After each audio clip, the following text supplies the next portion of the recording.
Olá, pessoal, boa tarde, tudo bem? Vou falar um pouquinho sobre a nossa convidada do nosso webinar de hoje. Ela é a doutora Márcia, ela é graduada em Medicina pela Universidade Federal Fluminense, ela fez residência médica em Neurologia pela Universidade Federal do Rio, ela é mestre em Neurologia pela Universidade Federal Fluminense, doutora em Neurologia pela Universidade George August, da Alemanha, e pós-doutora em Neurovirologia pelo National Institutes of Health. Boa tarde a todos, é um prazer estar aqui com vocês. Primeiro, eu queria agradecer o setor de inovação do Hospital Albert Einstein, a Varro Station, pelo convite. E vamos lá, né? Bom, gente, então, primeiro esse tema, vigilância de doenças virais do sistema nervoso, é extremamente importante mediante o surgimento de novas infecções virais humanas, até então desconhecidas, como foi o HIV, o HTLV, dengue, a dengue não, mas zika, chikungunya, e além da reemergência de infecções que estavam controladas, como foi o caso da dengue. E todas essas infecções, elas têm o potencial de invadir o sistema nervoso. Então, esse vai ser o tema da nossa apresentação. Eu gostaria de me apresentar, eu sou neurologista, eu trabalho em neuroinfecção há mais de 30 anos, e é um prazer muito grande poder compartilhar essa experiência com vocês, e o foco da apresentação vai ser relacionado a questões epidemiológicas, as questões do diagnóstico, a importância do diagnóstico neurológico precoce, e também os avanços e retrocessos a nível de saúde pública, no trato dessas infecções virais, dessas neuroviroses.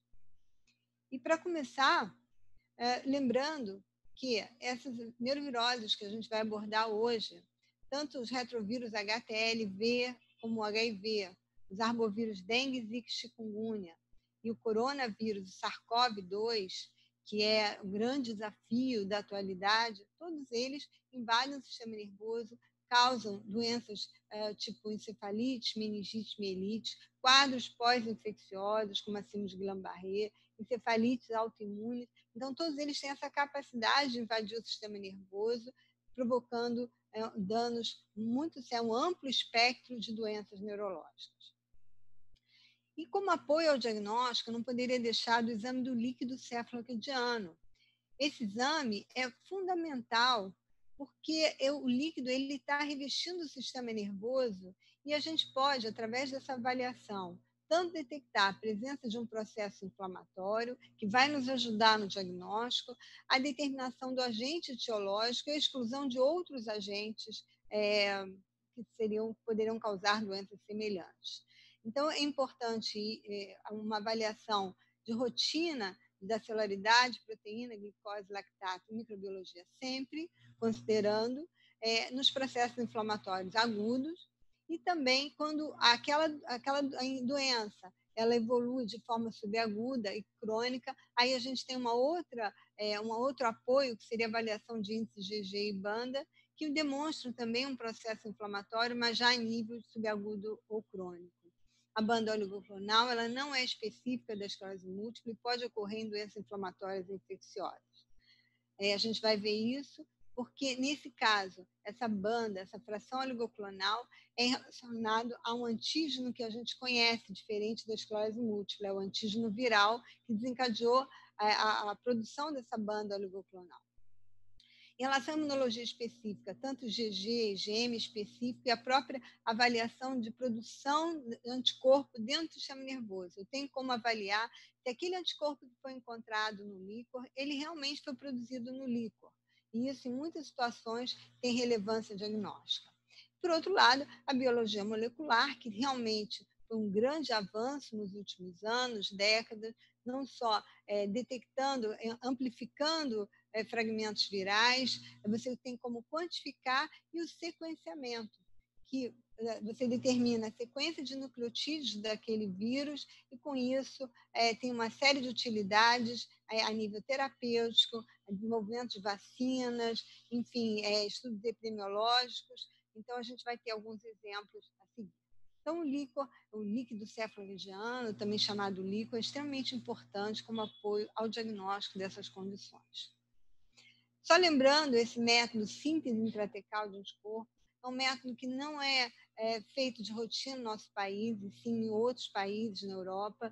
Ele é um apoio ao diagnóstico, só que para que a gente possa fazer essa análise é necessário estudos sempre pareados de líquido cefalorraquidiano e soro. E você tem métodos que quantificam essa síntese. Eu tenho como dizer, olha, está havendo uma produção quantitativa desse anticorpo no sistema nervoso, ou qualitativo, como a focalização isoelétrica, a radioimunoprecipitação, que eu vejo uma banda de produção do sistema nervoso que ela não é encontrada no soro. Então, esses são todos marcadores inflamatórios e, diante das infecções virais, elas têm uma especificidade, porque ele está dizendo que aquela produção ali é determinada por aquele vírus. Bom, então, vamos começar aqui com os retrovírus, HIV e HTLV.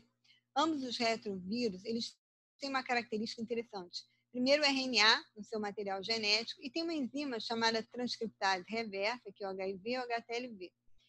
E esse vírus, a replicação, ele vai produzir o DNA a partir desse RNA, através dessa enzima transcriptase reversa. O DNA produzido, então, é incorporado ao genoma da célula do hospedeiro.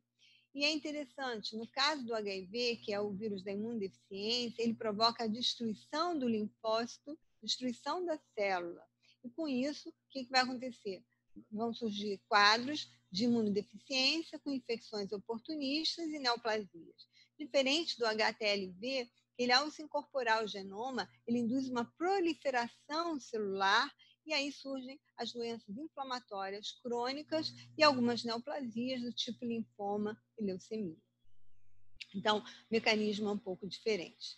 No histórico desses retrovírus, o que a gente tem? A AIDS ela começou a ser descrita em 81 casos de AIDS em pessoas de comportamento de risco, eram principalmente homossexuais, e aí começaram a ser descritos casos de pneumonia por pneumociste carine e sarcoma de Kaposi. E aí se considerou que aquela doença seria transmissível, seria infecciosa e transmissível. Em 83, na França, Luc Montagnier, então, isola o vírus HIV-1, primeiro HIV, em pacientes com AIDS. E depois, em 86, o HIV-2. Mas, de fato, o primeiro retrovírus a ser descrito não foi o vírus da AIDS, foi o vírus HTLV-1, que é o vírus linfotrópico de células T humanas. Foi em 1980, esse vírus foi descrito. E o que se sabe é que na década de 70, no Japão, já eram descritos casos de doença linfoproliferativa, de leucemia e linfoma de células T do adulto. E em 80, então, um grupo dos Estados Unidos, Robert Gallo e a sua equipe, então isolaram nesses pacientes com linfoma, num paciente com linfoma cutâneo, o vírus HTLV-1. Em 82, ele isola o HTLV-2. Em 85, Antoine Gesson, francês, e a equipe demonstra uma associação entre uma doença neurológica que predominava no Caribe, chamada paraparesia espástica tropical, e o HTLV-1. Então, mais tarde, no ano seguinte, no Japão, o exame verifica a associação de uma mielopatia crônica semelhante à paraparesia espástica, também associado ao HTLV-1, e, portanto, verificaram que era a mesma doença, ou seja, em áreas não tropicais. Em 2005, então, vem o isolamento do HTLV-3 e 4.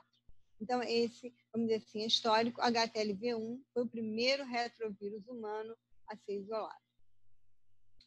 Em relação ao HIV, a epidemiologia foi bem interessante. Desde que foi descrito o primeiro caso, existem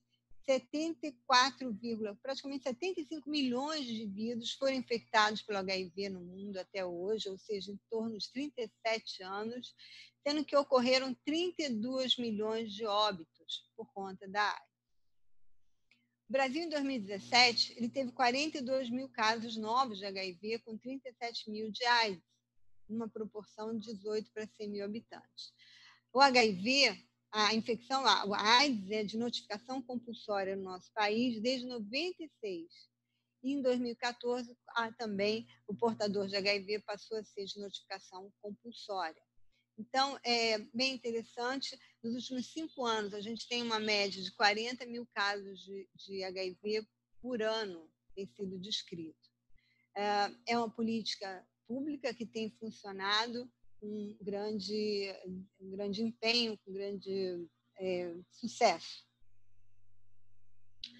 Na década de 80, quando começou a surgir a AIDS, ela veio com muito medo, muito preconceito. A própria comunicação era uma situação de alarme, estigmatizavam os indivíduos infectados, eles perdiam emprego, começou a haver toda uma discriminação, a doença dos gays, muitos artistas vieram a falecer, e isso realmente era uma situação bastante crítica.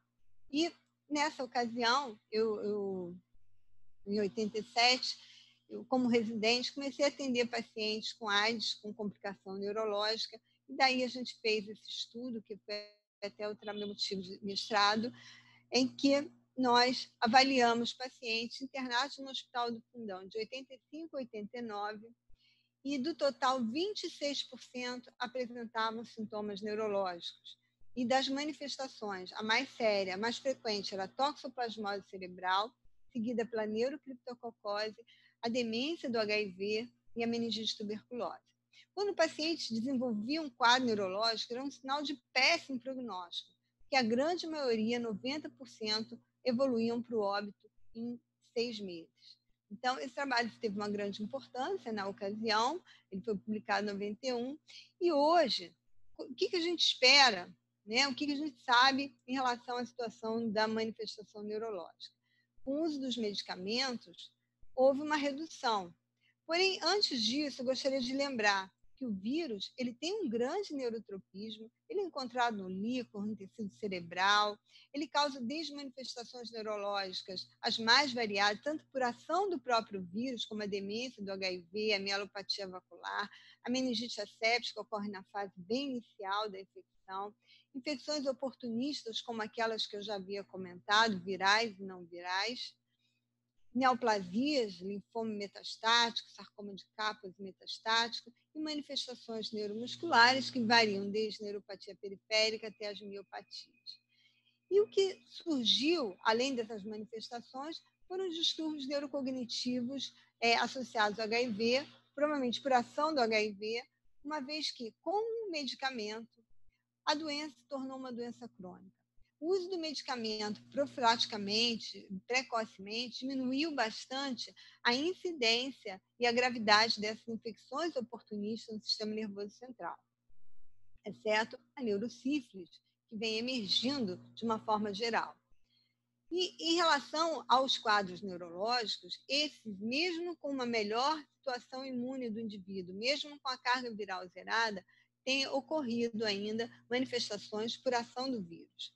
Tanto o ARHAND, que seria esse distúrbio neurocognitivo mais leve, como a própria mielopatia vascular e neuropatia periférica. E daí é importante, quando se investiga HIV, a manifestação neurológica, se tem que ser feito a quantificação viral, não só no sangue, mas no líquor, porque há uma compartimentalização no sistema nervoso. Então, às vezes, ele está zerado no sangue, mas no líquor ele não está. E, às vezes, ele sofre mutações no próprio sistema nervoso central, no líquor. Então, por isso que é importante a gente poder avaliar essa carga viral também no líquor desses doentes, para poder tratar de forma adequada. O diagnóstico laboratorial, ele também sofreu um grande avanço desde o início.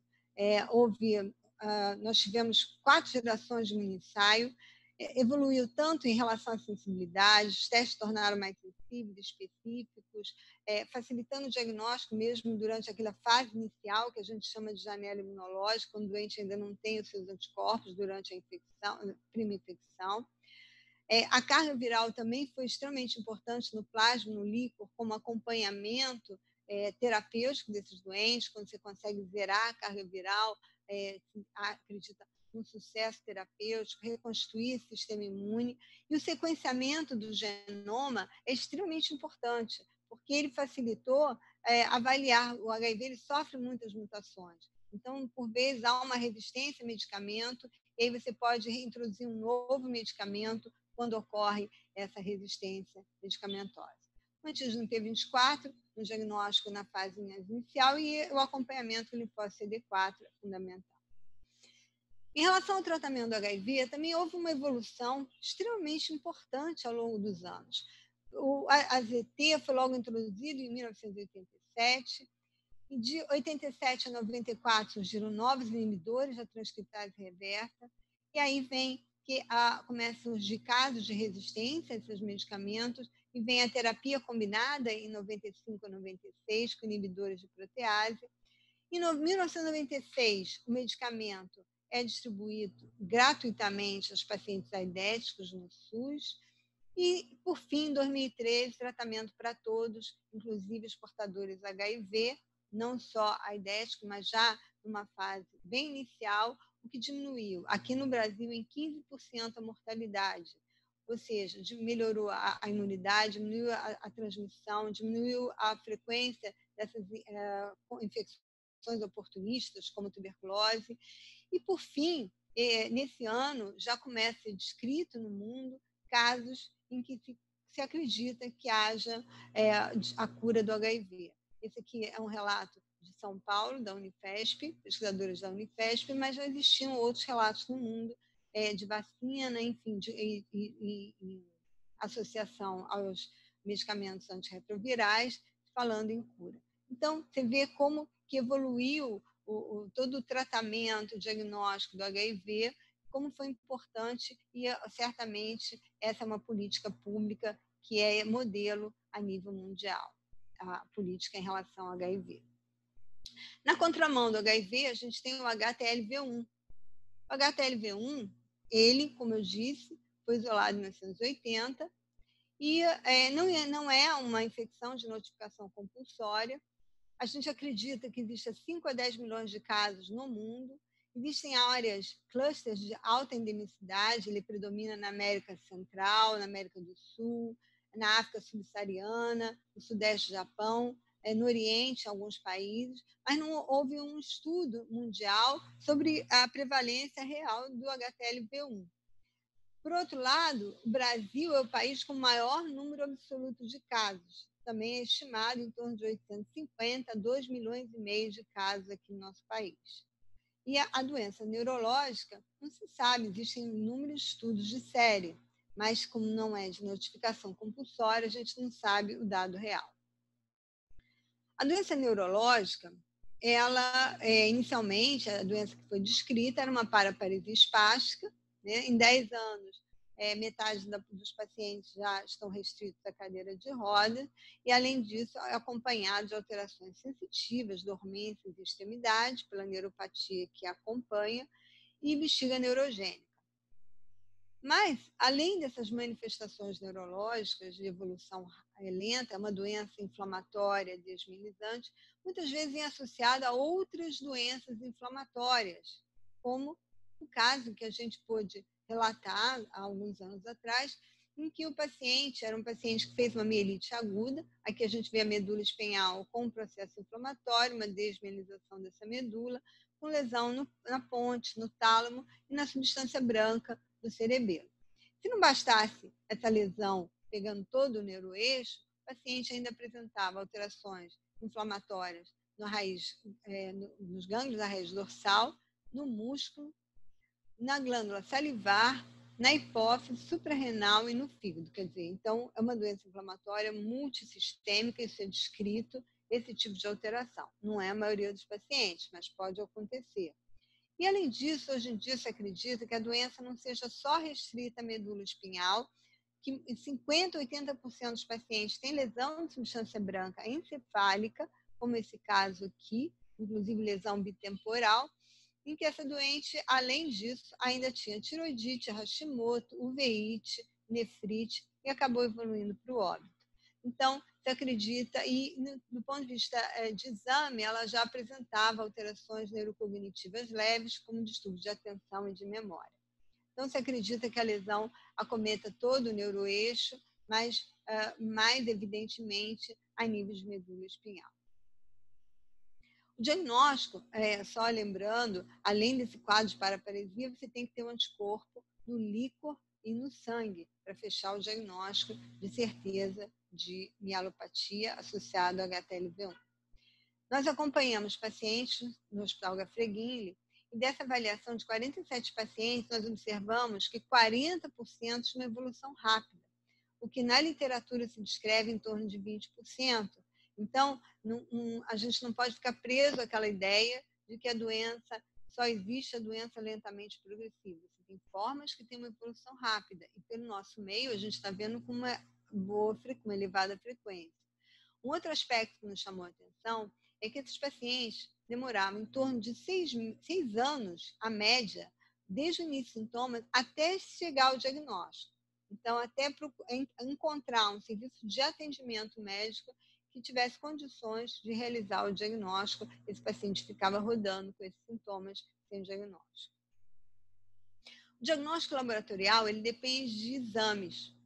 O primeiro seria o exame de triagem, quando você faz um teste de ELISA ou quimiluminescência para diagnosticar o HTLV, se é 1 ou 2, ele não vai discriminar. Depois, você tem que fazer um teste confirmatório, que é o Western blot ou o PCR. E aí sim, você vai discriminar se é 1 ou 2 e confirmar o teste inicial. Porque esse teste inicial ele é muito sensível, por isso podem ocorrer falsos positivos. Então, é extremamente importante. Muitas vezes a gente vê colegas que fazem o diagnóstico da doença neurológica apenas com teste de triagem. Isso é muito perigoso, principalmente em áreas endêmicas, onde você pode ter uma pessoa infectada pelo HTLV1 e desenvolver uma doença neurológica por outro motivo. Então, necessariamente, você tem que seguir até para encaminhar um tratamento adequado, você precisa confirmar esse diagnóstico, esse teste inicial. Só que existe um problema. O SUS não financia o teste confirmatório, exceto nos casos de leucemia de células T do adulto em pessoas com mais de 18 anos.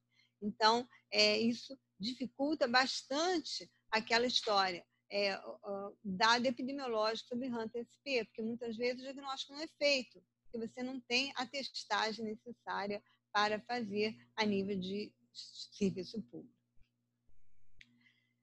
A importância do sequenciamento viral, né, que eu havia comentado, esse aqui era um paciente nosso em que ele apresentava uma paraparesia espástica. Se eu fizesse o diagnóstico paraparesia espástica e fizesse um teste de triagem, eu ia falar que é doença neurológica associada a HTLV1, porque o quadro neurológico é exatamente o mesmo. Só que, como ele fez o teste confirmatório, eu sabia que era 2. E depois a gente fez o sequenciamento. No sequenciamento, observou-se que ele tinha um subtipo 2B, que até então nunca havia sido descrito, causando doença neurológica. Mas era um paciente usuário de drogas, co-infectado por outros vírus. Provavelmente, isso facilitou a passagem através da barreira hematoencefálica desse subtipo 2B, que não tem tanto tropismo pelo sistema nervoso. No líquor, como eu havia comentado, a importância de avaliar que quando você detecta um anticorpo no líquor é de produção local. Existem métodos qualitativos e quantitativos. Esse estudo, que a gente encontrou várias bandas de produção local e bandas, 95% dos pacientes com doença neurológica apresentavam pelo menos 3 bandas, e 2 relacionadas ao envelope GD21 e RGP46-1, e uma da parte central do vírus. Então, isso aí é um grande apoio ao diagnóstico neurológico, embora não seja, vamos dizer assim, parte da investigação diagnóstica, mas tem um potencial grande de contribuir para o diagnóstico. Então, a gente observa exatamente isso. Aqui é o soro, quase não tinha resposta, e o líquor com respostas muito intensas a esses antígenos do vírus, quer dizer, demonstrando uma inflamação específica contra aquele vírus. Outra dado importante em termos de investigação é a carga proviral. Que aí você me pergunta, o que acontece? Normalmente, a carga proviral dos pacientes com doenças neurológicas são bem mais altas do que dos assintomáticos. Então, a gente vê por aqui os pacientes sem RAM, aqui a média de 9, seria 9 cópias por 100 células de sangue periférico, enquanto que no RAM, no sangue, você tem 36 a média. Mas quando você avalia o líquor dos pacientes com RAM, a carga proviral é maior do que no sangue. Então, se eu tenho um paciente que tem uma outra doença, esclerose múltipla, e uma infecção por HTLV, e eu quero saber se aquela infecção tem relação com a doença neurológica, um aspecto seria avaliar a carga proviral. Porque se ele não for, se aquela doença não tiver relação, o que eu vou observar é isso, uma carga viral bem baixa no líquor e também no sangue, sendo que no líquor vai ser menor do que no sangue, diferente da HANT-SP. Então, isso pode nos ajudar no diagnóstico. De uma forma geral, não existe tratamento para HTLV1 específico. Mas hoje, através de consensos, se considera que o uso do corticoide precoce pode alterar a história natural da HANT-SP. Isso significa o seguinte, se o doente ainda estiver deambulando, as formas rapidamente progressivas ou as lentas, mas que ele deambule, ele pode mudar a história natural. O que a gente observa no dia a dia é que, devido à demora no diagnóstico precoce, esse paciente acaba chegando ao especialista já restrito à cadeira de rodas. E isso limita muito a eficácia do corticoide. Então, em termos de política pública no Brasil, existe controle, triagem, é feito teste obrigatoriamente, um teste de triagem, não necessariamente confirmatório, em doador de sangue desde 1993, o que foi importante na prevenção de novos casos através de doação de sangue. Doador de órgão, mesma coisa, desde 2009 é feita a triagem. Enquanto a amamentação, existe uma restrição a amamentação de mães infectadas por HTLV1 e 2, embora a testagem não faça parte da rotina do pré-natal. Isso quer dizer que o ciclo de transmissão silencioso pela amamentação, aleitamento, continua, porque se ela não faz o teste, ela não vai saber que é infectada. Então, o que a gente conclui desses retrovírus, enquanto toda a política do HIV foi muito positiva e modelo de sucesso, do HTLV ficou um pouco, vamos dizer assim, em retrocesso comparado ao HIV. Então, tem muito ainda a ser feito no HTLV. Bom, agora falando de outra história, os arbovírus. E aí eu vou falar dengue, zika, chikungunya. Lembrando que eles todos têm características de serem RNA vírus, têm um RNA como no seu genoma, são vírus envelopados, e isso facilita com que ele se adapte a novos hospedeiros.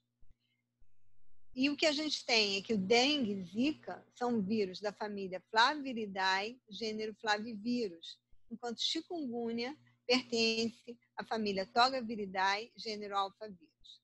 Os arbovírus representam vírus que nascem artrópodes, nos insetos, por exemplo. Então, vamos avaliar um pouquinho em termos de epidemiologia desses arbovírus. Eles existem, na verdade, cerca de 4 bilhões de vírus que vivem em áreas de risco. Essa propagação rápida dos arbovírus se deve à transmissão dos vetores, que por via aérea podem ir para um local junto com a pessoa infectada, tanto o vetor, transporte aéreo, hoje você vai de um local para o outro e a pessoa infectada e o vetor vai junto. Então, o que se sabe é que tem mais de 120 países onde ocorrem essas arboviroses e, sem dúvida nenhuma, a dengue é a mais importante doença viral humana transmitida por mosquitos.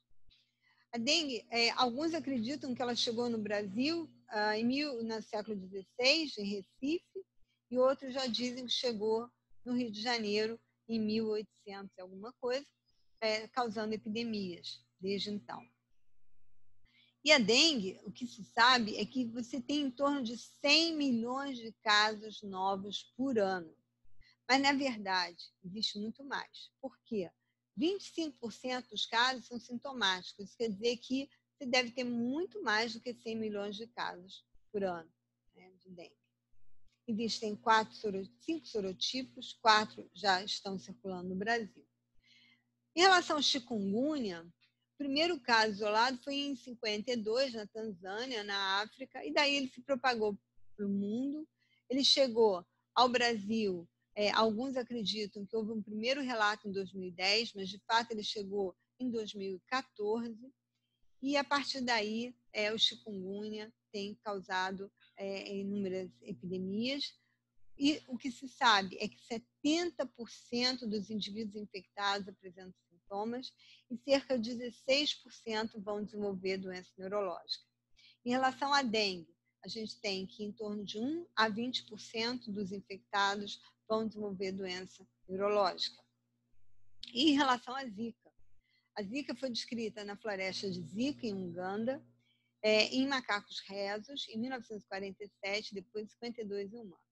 Também se propagou e chegou ao Brasil em 2015, em maio de 2015, e a Zika, 20% são sintomáticos, e desses, em torno de 13% a 30% desenvolvem doença neurológica. Tá? Então, a gente tem que ficar bastante atento à situação. Essa aqui é a epidemiologia dos arbovírus no Brasil nos últimos anos. A gente tem em torno de 1,5 milhão de casos de dengue são descritos. Por vezes há uma redução, 2017, 2018, dependendo das campanhas, né, de controle. Porém, a média é em torno de 1,5 milhão de casos. Zika e chikungunya, sem dúvida, houve uma diminuição da incidência, um controle, mas o dengue continua ainda naquele nível alto. Porém, a gente vai ver que 1,5 milhão é muito caro. Essa aqui é uma revisão, foi um estudo de doutorado, em que, na epidemia de 2008, normalmente a principal causa de encefalite viral é o herpes. Mas durante a epidemia, você pode ter o dengue como principal causa de encefalite, meningite por enterovírus mesmo. Então, essas arboviroses, como é que a gente suspeita de uma arbovirose? Como que a gente suspeita, né? Primeira coisa, caso agudo de encefalite, mielite, encefalomielite ou polirradicuneurite, você tem que pensar. E qualquer outra síndrome neurológica, central ou periférica, em que você não consiga explicar uma provável origem.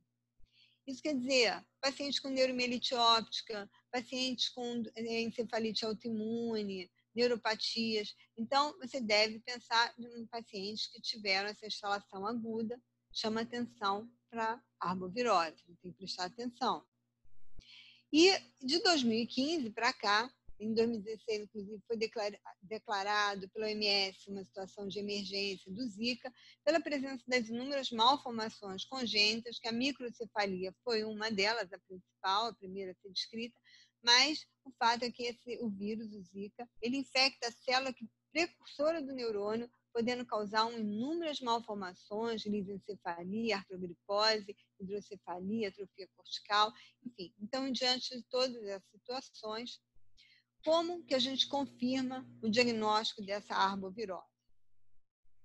Primeiro, eu tenho um caso suspeito. Estou suspeitando diante daquelas manifestações neurológicas.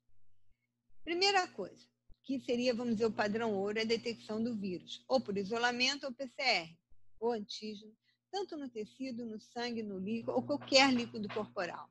Isso quer dizer, eu tenho uma doença neurológica e, diante dessa doença neurológica, o meu PCR no sangue foi positivo, mas se a doença foi em vigência desse PCR, isso me confirma um diagnóstico, uma doença neuroinvasiva, arbovirose neuroinvasiva. A IgM no líquido, ela confirma o diagnóstico pelo método de ELISA, mas não no soro.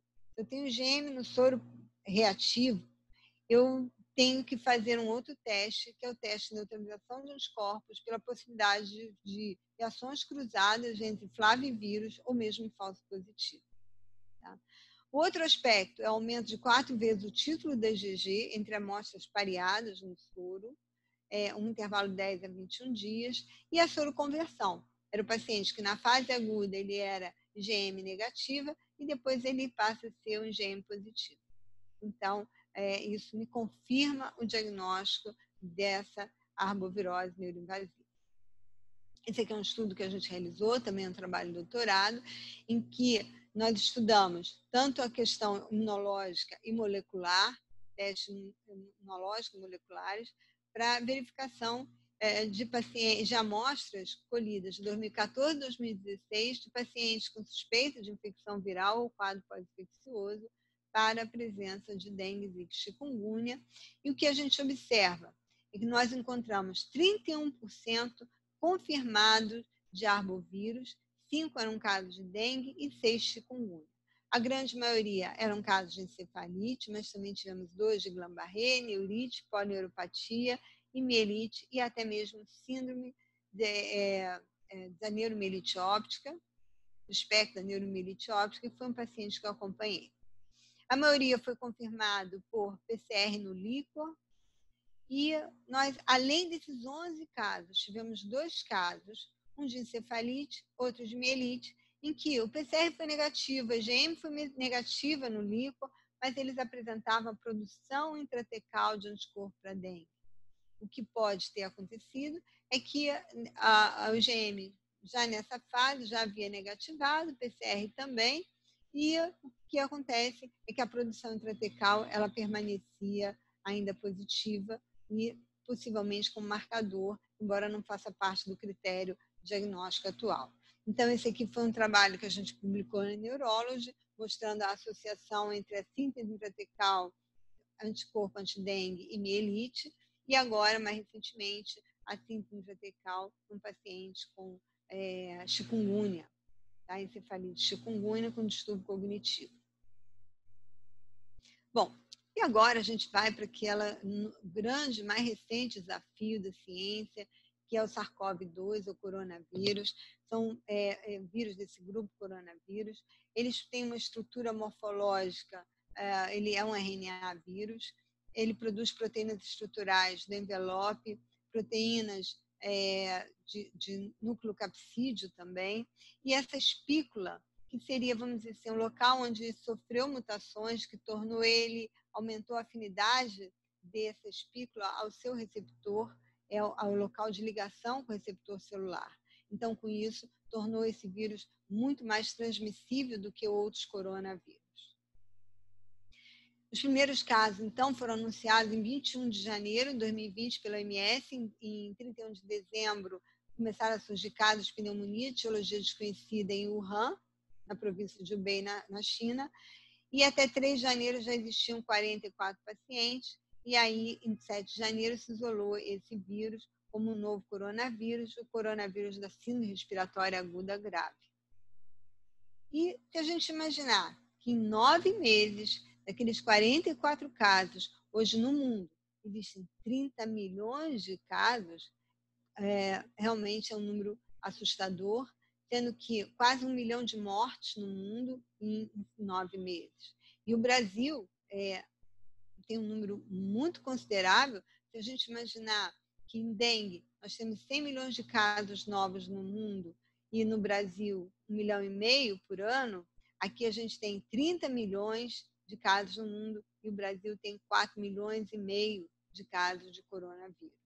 Então, é muito preocupante tanto a situação mundial, mas em particular a situação do Brasil. Esse vírus, ele se acopla, ele se liga aos receptores, aqui está o vírus com seu receptor, que é um receptor da enzima angiotensina convertase 2, e que existe nos vasos sanguíneos, no pulmão, no coração, nos rins, intestino, testículos, mas no cérebro.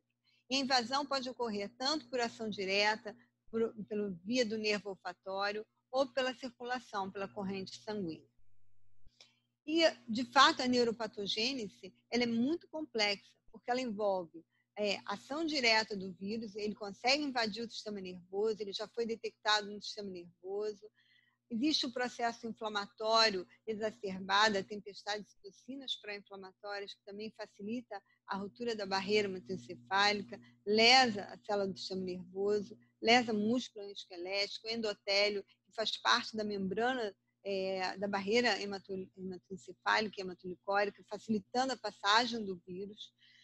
Por outro lado, existe também um outro complexo de doença cerebrovascular, que também é multicomplexa, tem inúmeros fatores para que os doentes desenvolvam essa doença, inclusive doentes jovens, que envolve desde a hipóxia consequente à lesão pulmonar, aumento do edímero, aumento de anticorpo antifosfolipídio, uma coagulopatia inflamatória e até mesmo trombos cardíacos. Então, são todos fatores que desencadeiam e são muito frequentes, a gente vai ver agora, as manifestações neurológicas associadas ao SARS-CoV-2 são as mais variadas. Ela comete desde o sistema nervoso central, periférico e músculo. E aí já existem inúmeros relatos, encefalite, meningite, mielite, meningoencefalite, desencadeando doenças desmielizantes, quadro encefalomielite pós-infecciosas, distúrbios de movimento. Agora, recentemente, foi descrito um caso de síndrome parkinsoniana, encefalopatias necrotizantes, as doenças vasculares, cerebrovasculares, como desde um stroke, um AVC, isquêmico, hemorrágico, trombose de seios venosos, enfim, são inúmeras as lesões vasculares decorrentes do SARS-CoV. A nível do sistema nervoso periférico, Guillain-Barré, bem conhecido, Miller-Fischer, mononeuropatia, polineurite, as neurites ópticas, desautonomia, além do envolvimento muscular.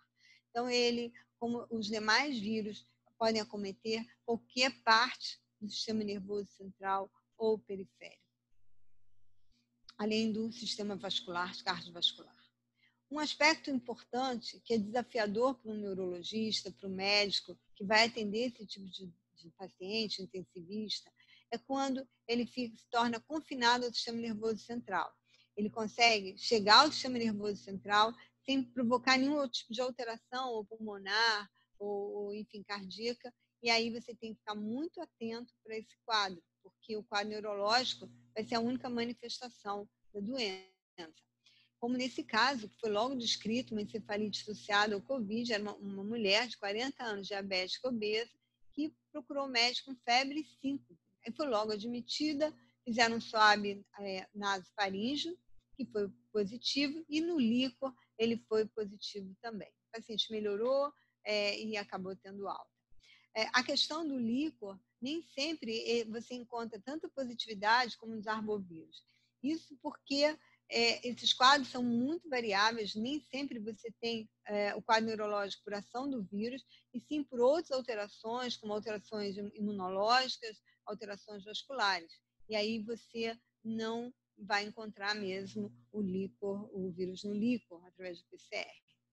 Bom, por fim, eu gostaria de concluir lembrando o professor Hermann Schatzmeier, que foi um grande pesquisador da Fiocruz, que já faleceu em memória, em que ele sempre comentava a questão da necessidade, o que a gente pode concluir disso tudo, né? A importância de investimentos na área de vigilância epidemiológica e de pesquisa aplicada à saúde pública e investimentos em prevenção de doença e controle de vetores. Quer dizer, você tendo controle dessas doenças, prevenção dessas doenças, controle dos vetores, vai evitar que as pessoas fiquem doentes e a questão da doença é um custo muito maior para o sistema de saúde público e para a própria, vamos dizer assim, alguns casos são fatais, deixam sequelas.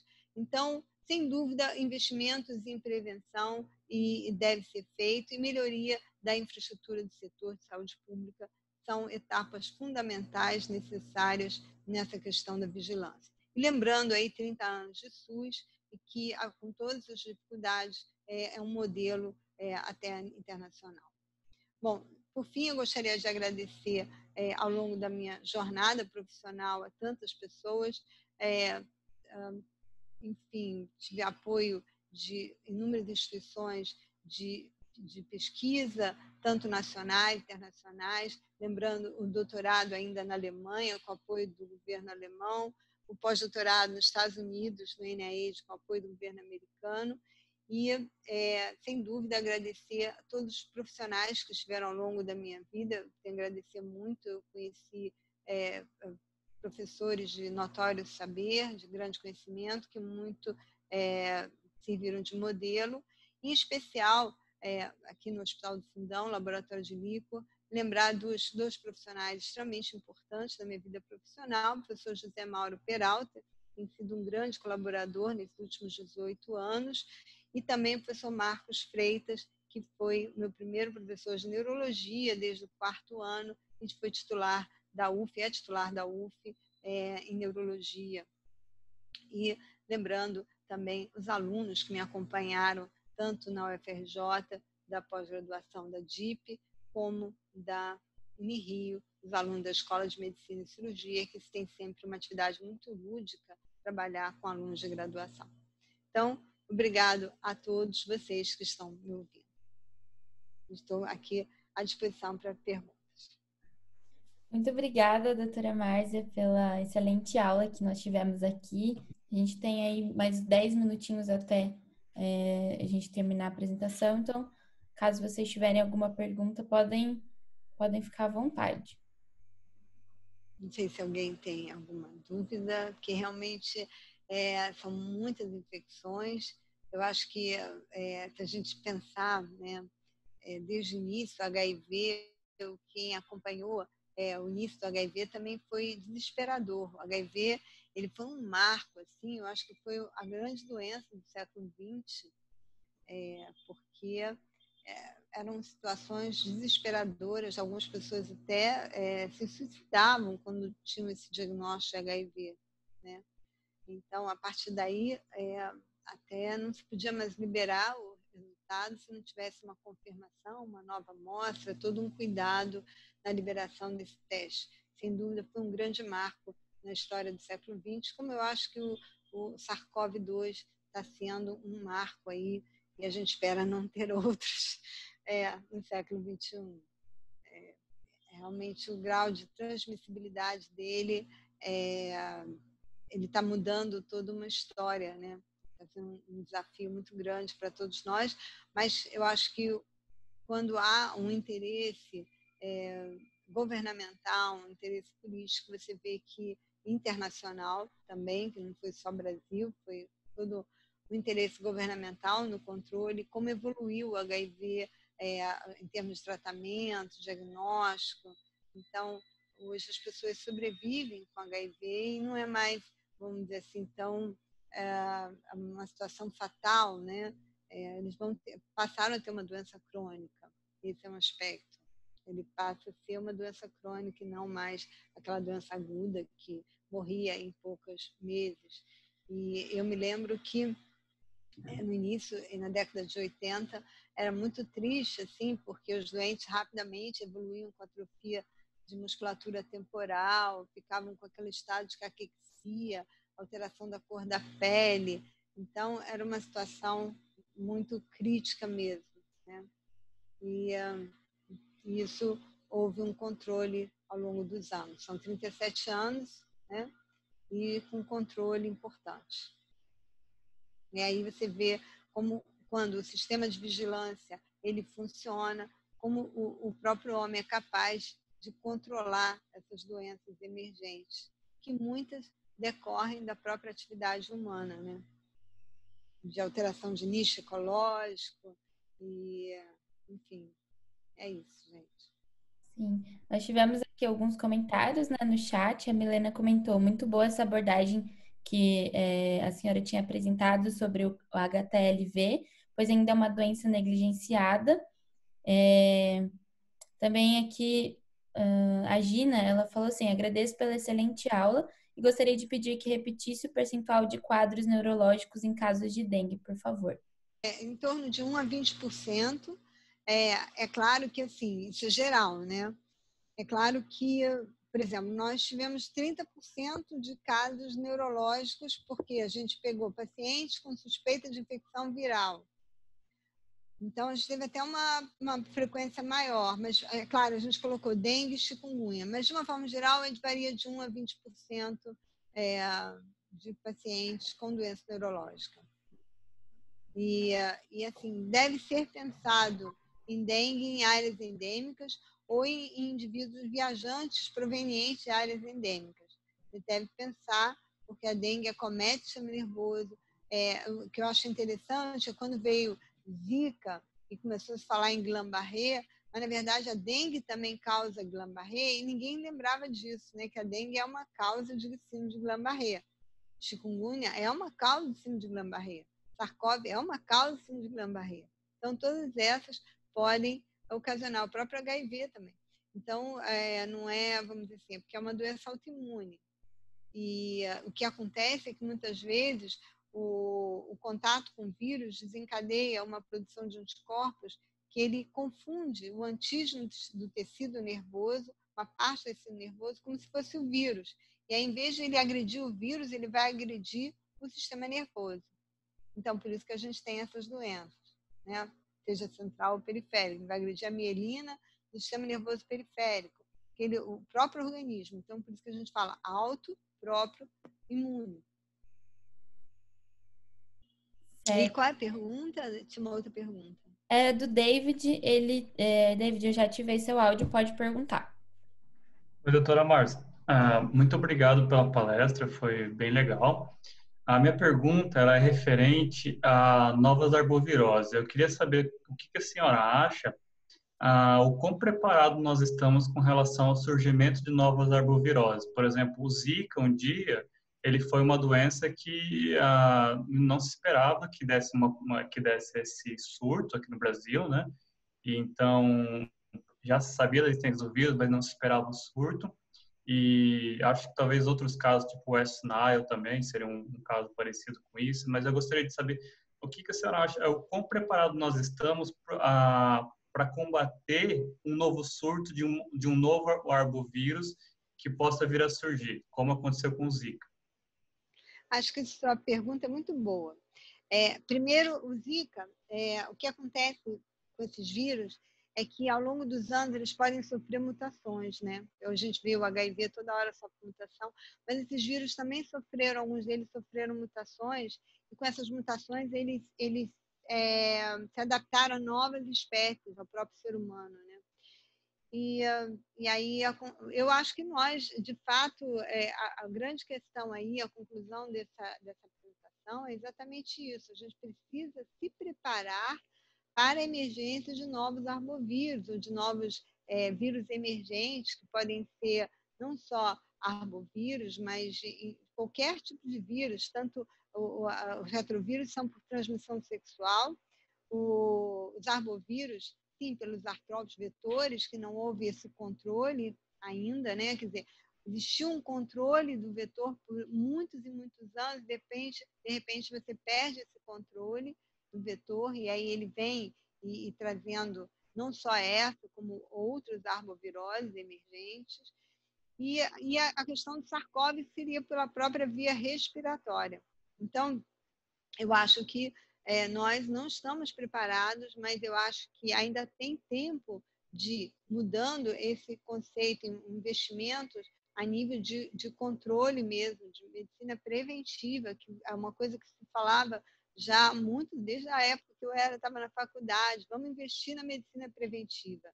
Então, se a gente conseguiu por tantos anos, em uma época muito mais difícil, ter um controle do vetor, por que hoje não se consegue? Então, há necessidade de um investimento maior em termos de políticas públicas, porque a gente sabe que no Brasil mais de 70% da população usa o sistema público de saúde.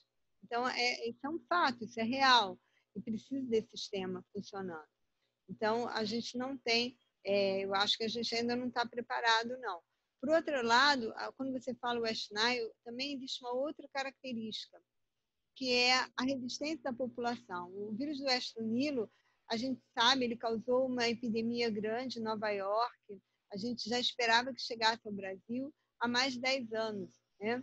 Então, a gente está esperando e não aconteceu essa epidemia que a gente esperava, porque ele vem pelo pássaro, existiam animais aqui no Brasil infectados, cavalos infectados, mas ele não passou para o ser humano.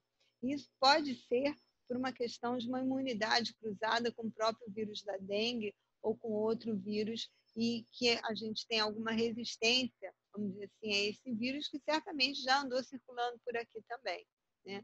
Então, essa é uma característica interessante da população também, que a gente pode se tornar suscetível de uma forma grave a um agente viral, como a gente pode também ter resistência a esse agente viral. Por isso que existem características que são mundiais, mas existem características que são populacionais.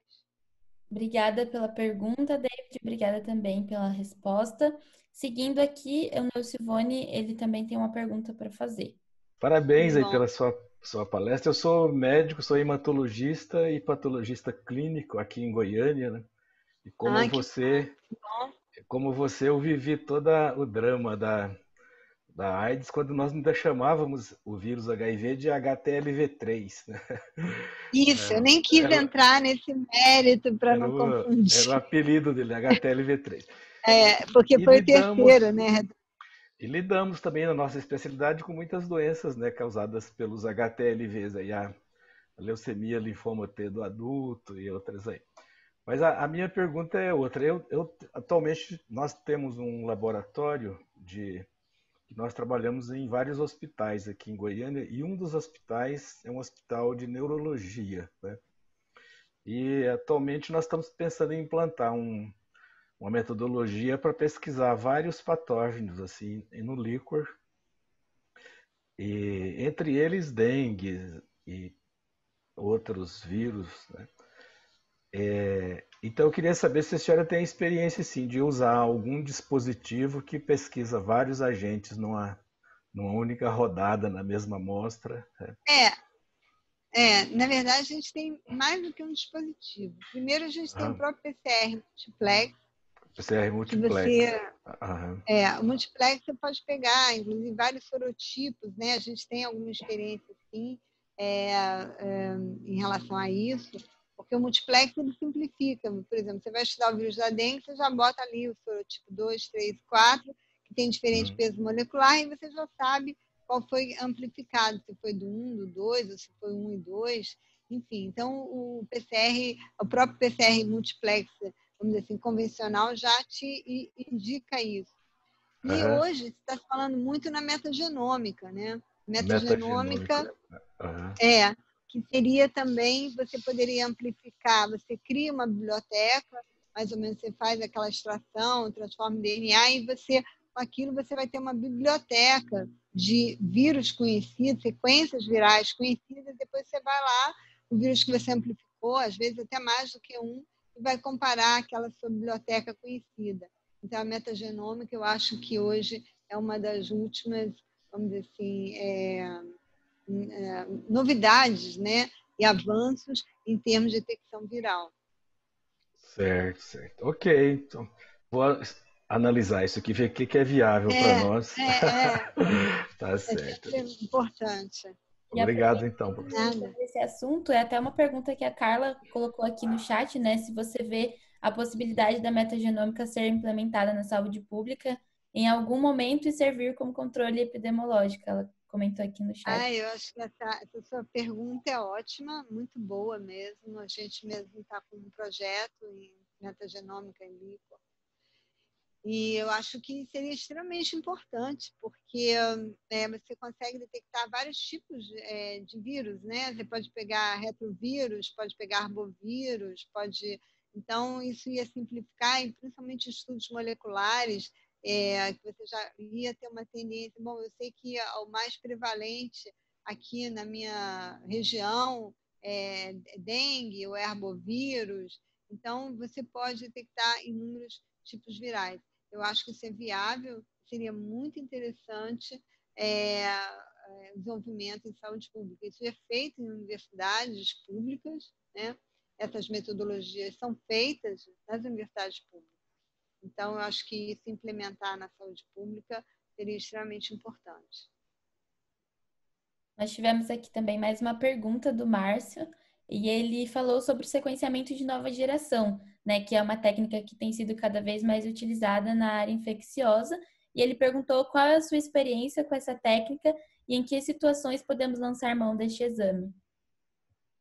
Então, eu na verdade, a gente está com um projeto aí de doutorado nessa área, tá? E é uma coisa que a gente está querendo fazer há algum tempo. E você pode detectar qualquer tipo viral. Na verdade, você vai avaliar a prevalência das infecções. Isso é importante por quê? Porque, na verdade, quando a gente estuda encefalite, você tem uma proporção, às vezes 40% dos casos, que você não chega a um diagnóstico final.